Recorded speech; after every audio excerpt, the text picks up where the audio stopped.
Life. Chapter 11. We visit the Garden Gnome Emporium.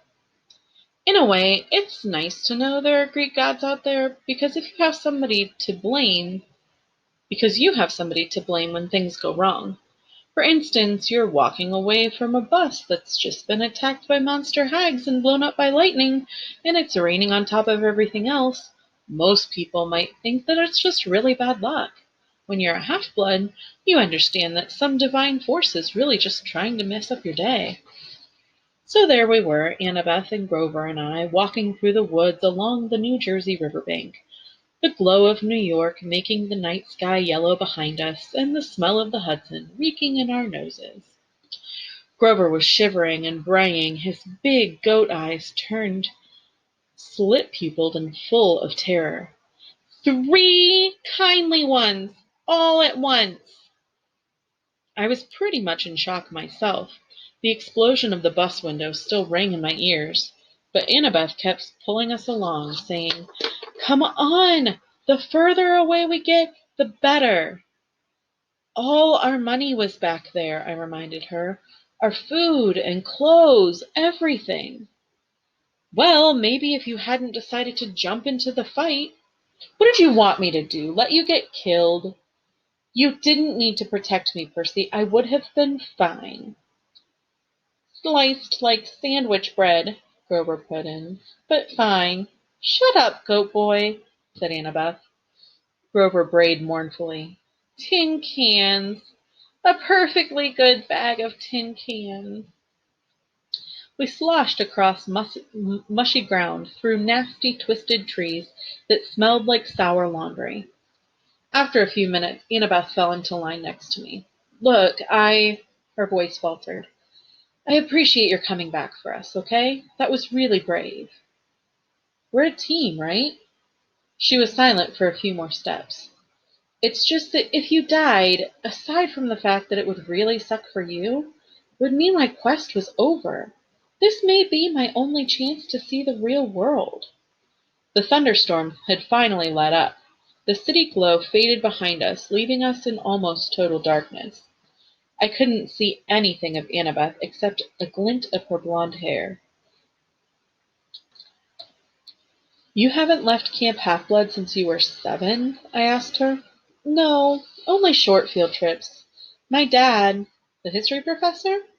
"Yeah, it didn't work out for me living at home. I mean, Camp Half-Blood is my home." She was rushing through her words out now, as if she were afraid somebody might try to stop her. "At camp you train, and that's all cool and everything, but in the real world is where the monsters are. That's where you learn whether you're any good or not." If I didn't know any better, I could have sworn I heard doubt in her voice. "You're pretty good with that knife," I said. "You think so?" "Anybody who can piggyback ride a Fury is okay by me." I couldn't really see, but I thought she might have smiled. "You know," she said, "maybe I should tell you something funny back on the bus." Whatever she wanted to say was interrupted by a shrill toot toot toot, like the sound of an owl being tortured. "Hey, my reed pipes still work," Grover cried. "If I could just remember a Find Path song, we could get out of these woods." He puffed out a few notes, but the tune still sounded suspiciously like Hilary Duff. Instead of finding a path, I immediately slammed into a tree and got a nice-sized knot on my head. Add to the list of superpowers I did not have, infrared vision. After tripping and cursing and generally feeling miserable for another mile or so, I started to see light up ahead, the colors of a neon sign. I could smell food. Fried, greasy, excellent food. I realized I hadn't eaten anything unhealthy since I'd arrived at Half-Blood Hill, where we lived on grapes, bread, cheese, and extra lean-cut nymph-prepared barbecue. This boy needed a double cheeseburger. We kept walking until I saw a deserted 2-lane road through the trees. On the other side was a closed-down gas station, a tattered billboard for a 1990s movie, and one open business, which was the source of the neon light and the good smell. It wasn't a fast food restaurant like I had hoped. It was one of those weird roadside curio shops that sell lawn flamingos and wooden Indians and cement grizzly bears and stuff like that. The main building was a long, low warehouse surrounded by acres of statuary. The neon sign above the gate was impossible for me to read, because if there's anything worse for my dyslexia than regular English, it's red cursive neon English. To me, it looked like, and to you, mes gederan gomen Emporium. What the heck does that say? I asked. I don't know, Annabeth said. She loved reading so much I'd forgotten she was dyslexic too. Grover translated. Auntie M's Garden Gnome Emporium. Flanking the entrance, as advertised, were two cement garden gnomes, ugly bearded runts, smiling and waving as if they were about to get their picture taken. I crossed the street, following the smell of the hamburgers. Hey, Grover warned. The lights are on inside, Annabeth said. Maybe it's open. Snack bar, I said wistfully. Snack bar, she agreed. Are you two crazy? Grover said. This place is weird. We ignored him. The front lot was a forest full of statues. Cement animals, cement children, and even a cement satyr playing the pipes, which gave Grover the creeps. Bleh, he bleated. Looks like my Uncle Ferdinand. We stopped at the warehouse door. Don't knock, Grover pleaded. I smell monsters. Your nose is clogged from the Furies, Annabeth told him. All I smell are burgers. Aren't you hungry? Meat, he said scornfully. I'm a vegetarian. You eat cheese enchiladas in aluminum cans, I reminded him. Those are vegetables. Come on, let's leave. These statues are looking at me. Then the door creaked open, and standing in front of us was a tall Middle Eastern woman. At least, I assumed she was Middle Eastern because she wore a long black gown that covered everything but her hands, and her head was completely veiled. Her eyes glinted behind a curtain of black gauze, but that was about all I could make out. Her coffee-colored hands looked old but well manicured and elegant, so I imagined she was a grandmother who had once been a beautiful lady. Her accent sounded vaguely Middle Eastern, too. She said, Children, it is too late to be out all alone. Where are your parents? They're, Annabeth started to say. We're orphans, I said. Orphans, the woman said. The word sounded alien in her mouth. But, my dears, surely not. We got separated from our caravan, I said. Our circus caravan. The ringmaster told us to meet him at the gas station if we got lost, but he may have forgotten, or maybe he meant a different gas station. Anyway, we're lost. Is that food I smell? Oh, my dears, the woman said. You must come in, poor children. I am Auntie M. Go straight through to the back of the warehouse, please. There is a dining area. We thanked her and went inside. Annabeth muttered to me, Circus caravan? Always have a strategy, right? Your head is full of kelp. The warehouse was filled with more statues, people in all different poses, wearing all different outfits and with different expressions on their faces. I was thinking you'd have to have a pretty huge garden to fit even one of these statues, because they were all life-size. But mostly, I was thinking about food. Go ahead. Call me an idiot for walking into a strange lady's shop like that, just because I was hungry. But I do impulsive stuff sometimes. Plus, you've never smelled Auntie M's burgers. The aroma was like laughing gas in the dentist's chair. It made everything go away. I had barely noticed Grover's nervous whimpers, or the way the statue's eyes seemed to follow me, or the fact that Auntie M had locked the door behind us. All I cared about was finding the dining area, and sure enough, there it was at the back of the warehouse, a fast food counter with a grill, soda fountain, a pretzel heater, and a nacho cheese dispenser. Everything you could want, plus a few steel picnic tables out front. Please sit down, Auntie Em said. Awesome, I said. Grover said reluctantly. We don't have any money, ma'am. Before I could jab him in the ribs, Auntie Em said, No, no, children. This is a special case, yes? It is my treat for such nice orphans. Thank you, ma'am, Annabeth said. Auntie Em stiffened, as if Annabeth had just done something wrong. But then the old woman relaxed just as quickly, so I figured it must have been my imagination. Quite all right, Annabeth, she said.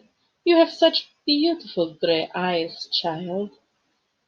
Only later did I wonder how she knew Annabeth's name, even though we had never introduced ourselves.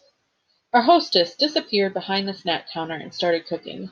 Before we knew it, she'd brought us plastic trays heaped with double cheeseburgers, vanilla shakes, and extra large servings of French fries.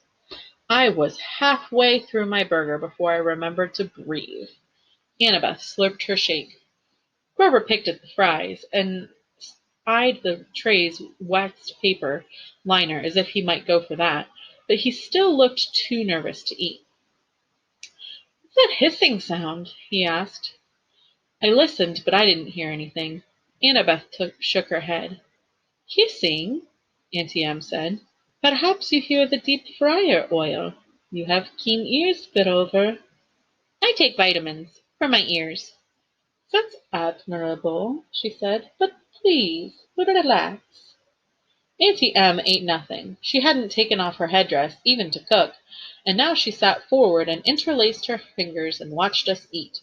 It was a little unsettling having someone stare at me when I couldn't see her face, but I was feeling satisfied after the burger, and a little sleepy, and I figured that the least I could do was to try to make small talk with our hostess. So, you sell gnomes, I said, trying to sound interested.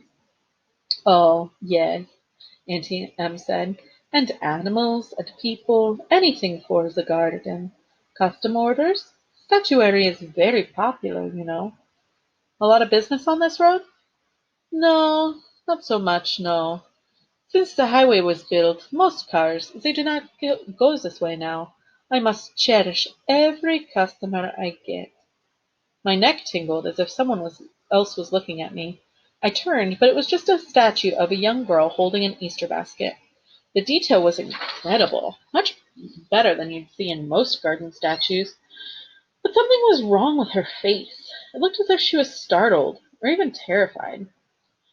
Ah, Auntie Em said sadly. You notice some of my creations do not turn out well. They are marred. They do not sell. The face is the hardest to get right. Always the face. You make these statues yourselves? Or yourself? I asked.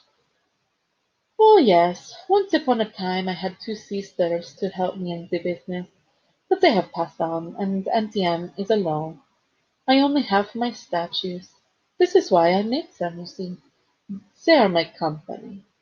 The sadness in her voice sounded so deep and so real that I couldn't help feeling sorry for her. Annabeth stopped eating. She sat forward and said, Two sisters? It's a really terrible story, Auntie Em said. Not one for children, really.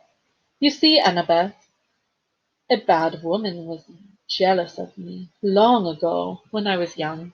I had a boyfriend, you know, and this bad woman was determined to break us apart. She caused a terrible accident. My sisters stayed by me. They shared my bad fortune as long as they could, but eventually they passed on. They faded away. I alone have survived, but at a price. Such a price. I wasn't sure what she meant, but I felt bad for her.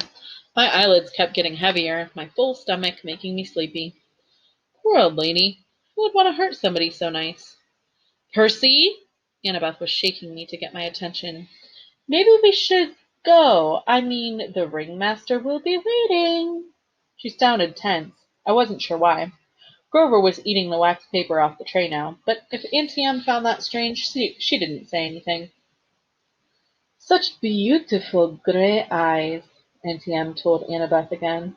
My, Yes, it has been a long time since I have seen grey eyes like those. She reached out as if to stroke Annabeth's cheek, but Annabeth stood up abruptly. We really should go. Yes. Grover swallowed his wax paper and stood up. The ringmaster is waiting. Right. I didn't want to leave. I felt full and content. Auntie Em was so nice. I wanted to stay with her for a while. Please, dears, Auntie Em pleaded. I so rarely get to be with children. Before you go, won't you at least sit for a pose? A pose? Annabeth asked wearily. A photograph. I will use it to model a new statue set. Children are so popular, you see. Everyone loves children. Annabeth shifted her weight from foot to foot. I don't think we can, ma'am. Come on, Percy. Sure we can, I said. I was irritated with Annabeth for being so bossy, so rude to an old lady who had just fed us for free. It's just a photo, Annabeth. What's the harm? Yes, Annabeth, the woman purred. No harm. I could see Annabeth didn't like it, but she allowed Auntie Em to lead us back out the front door and into the garden of statues. Auntie Em directed us to a park bench next to the stone satyr. Now, she said, I'll just position you correctly. The young girl in the middle, I think, and the two young gentlemen on either side. Not much light for a photo, I remarked. Oh, enough, Auntie Em said. Enough for us to see each other, yes? Where's your camera? Grover asked. Aunt, Auntie Em stepped back as if to admire the shot. Now, the face is the most difficult. Can you smile for me, please? Everyone? A large smile? Grover glanced at the cement satyr next to him and mumbled, That sure does look like Uncle Ferdinand. Grover, Auntie Em chastised. Look this way, dear. She still had no camera in her hands. Percy, Annabeth said. Some instinct warned me to listen to Annabeth, but I was fighting the sleepy feeling, the comfortable lull that came from the food and the old lady's voice. I will be just a moment, Auntie Em said. You know, I can't see you well in this cursed veil. Percy, something's wrong, Annabeth insisted. Wrong? Auntie Em said, reaching up to undo the wrap around her head. Not at all, dear. I have such noble company tonight. What could be wrong? That is Uncle Ferdinand, Grover gasped. Look away from her, Annabeth shouted. She whipped her Yankee's hat onto her head and vanished. Invisible hands pushed Grover and me both off the bench. I was on the ground looking at Auntie Em's sandaled feet. I could hear Grover scrambling off in one direction, Annabeth in another, but I was too dazed to move.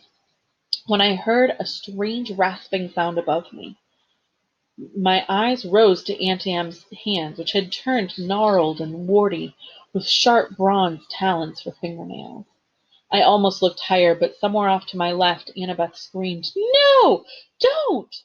More rasping, the sound of tiny snakes right above me from where Auntie Em's head should be. Run! Grover bleated. I heard him racing across the gravel, yelling, Maya! To kick-start his flying sneakers. I couldn't move. I stared at Auntie Em's gnarled claws and tried to fight the groggy trance the old woman had put me in. Such a pity to destroy such a handsome young face, she told me soothingly. Stay with me, Percy. All you have to do is look up. I fought the urge to obey. Instead, I looked to one side and saw one of those glass spheres people put in gardens, a gazing ball. I could see Auntie Em's dark reflection in the orange glass. Her headdress was gone, revealing her face as a shimmering, pale circle. Her hair was moving, writhing like serpents. Auntie Em. Auntie M. How could I have been so stupid? Think, I told myself. How did Medusa die in the myth? But I couldn't think. Something told me that in the myth, Medusa had been asleep when she was attacked by my namesake Perseus. She wasn't anywhere near asleep now. If she wanted, she could take those talons right now and rake open my face. The gray-eyed one did this to me, Percy, Medusa said, and she didn't sound anything like a monster. Her voice invited me to look up, to sympathize with the poor old grandmother.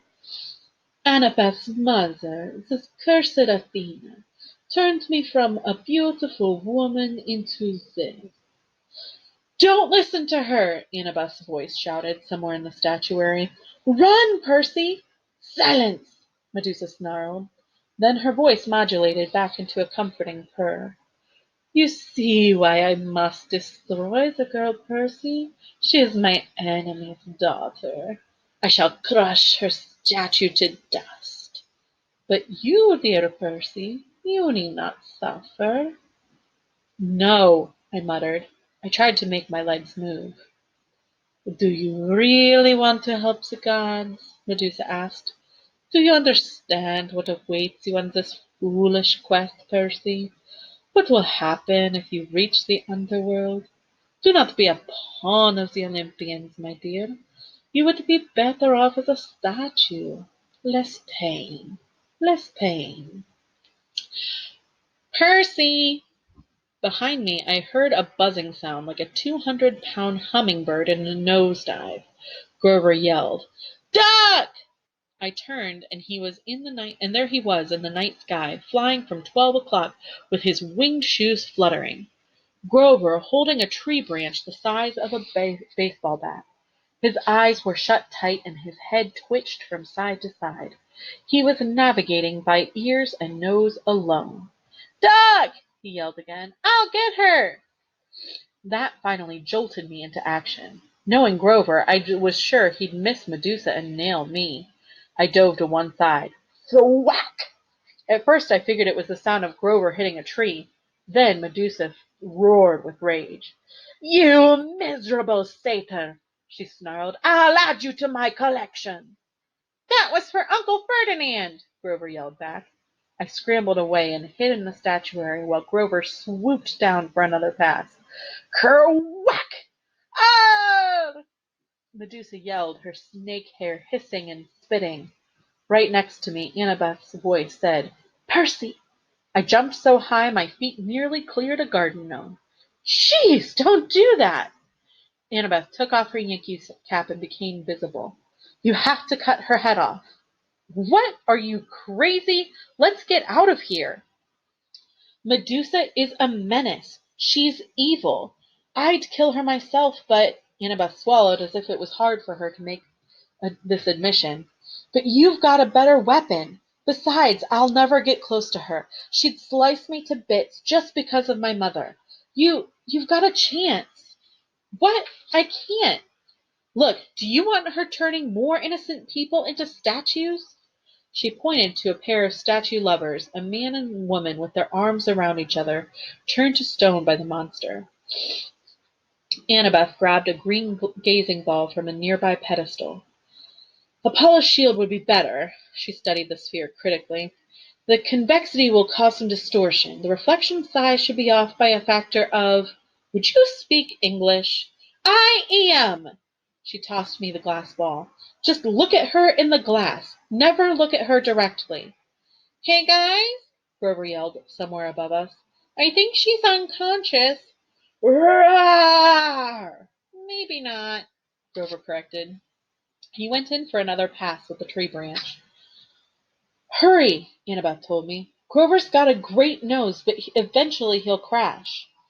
I took out my pen and uncapped it, the bronze blade of riptide elongated in my hand. I followed the hissing and spitting sounds of Medusa's hair. I kept my eyes locked on the gazing ball so I would only glimpse Medusa's reflection, not the real thing.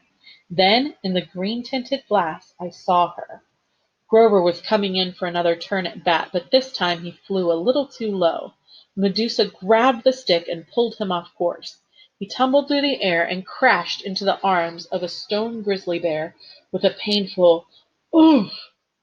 Medusa was about to lunge at him when I yelled, "Hey!" I advanced on her, which wasn't easy, holding a sword and glass ball.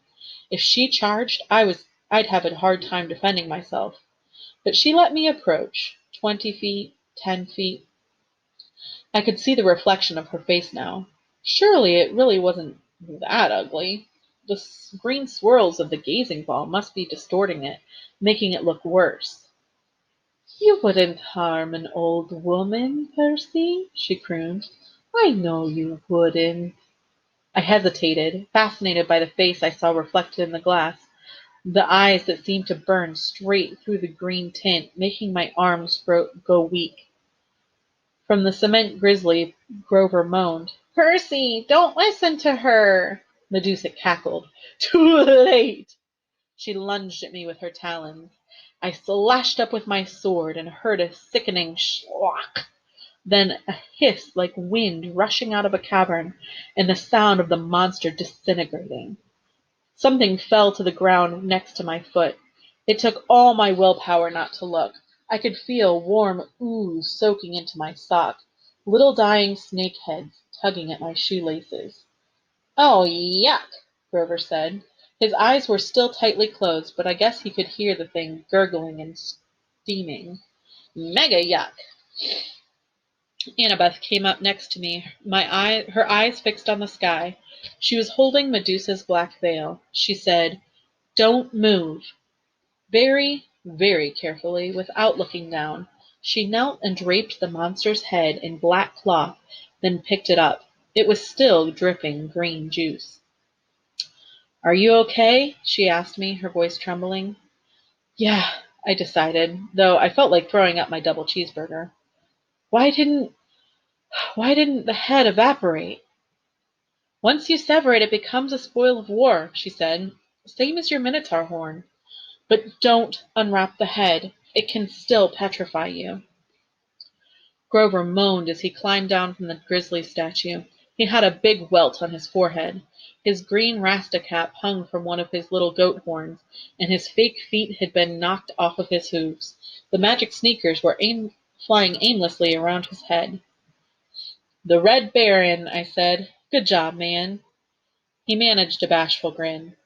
"That really was not fun, though. Well, the hitting her with the stick part, that was fun. But crashing into a concrete bear, not fun." He snatched his shoes out of the air. I recapped my sword. Together, the three of us stumbled back to the warehouse. We found some old plastic grocery bags behind the snack counter and double-wrapped Medusa's head. We plopped it on the table where we'd eaten dinner and sat around it, too exhausted to speak. Finally, I said, "So we have Athena to thank for that monster?" Annabeth flashed me an irritated look. "Your dad, actually. Don't you remember? Medusa was Poseidon's girlfriend. They decided to meet in my mother's temple. That's why Athena turned her into a monster. Medusa and her two sisters, who had helped her get into the temple, they became the three Gorgons. That's why Medusa wanted to slice me up, but she wanted to preserve you in a nice statue.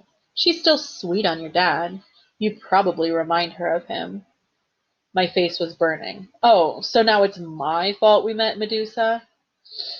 Annabeth straightened. In a bad imitation of my voice, she said, "It's just a photo, Annabeth. What's the harm?" "Forget it," I said. "You're impossible. You're insufferable. You're—" "Hey," Grover interrupted. "You two are giving me a migraine, and satyrs don't even get migraines. What are we going to do with the head?" I stared at the thing. One little snake was hanging out of a hole in the plastic. The words printed on the side of the bag said, "We appreciate your business." I was angry, not just with Annabeth or her mom, but with all the gods for this whole quest, for getting us blown off the road and in two major fights for the very first day out from camp. At this rate, we'd never make it to LA alive, much less before the summer solstice. What had Medusa said? "Do not be a pawn of the Olympians, my dear. You would be better off as a statue." I got up. "I'll be back." "Percy!" Annabeth called out after me. "What are you—" I searched the back of the warehouse until I found Medusa's office. Her account book showed her 6 most recent sales, all shipments to the underworld to decorate Hades and Persephone's garden. According to one freight bill, the underworld's billing address was DOA Recording Studios, West Hollywood, California. I folded up the bill and stuffed it in my pocket.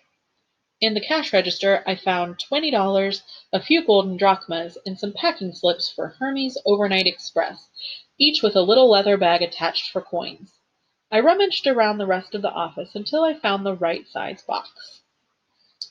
I went back to the picnic table and packed up Medusa's head and filled out a delivery slip.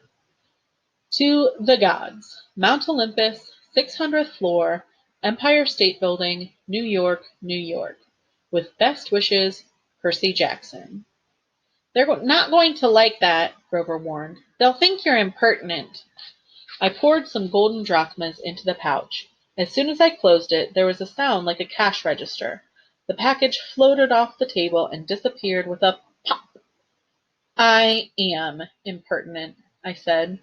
I looked at Annabeth, daring her to criticize. She didn't. She seemed resigned to the fact that I had a major talent for ticking off the gods. Come on, she muttered. We need a new plan.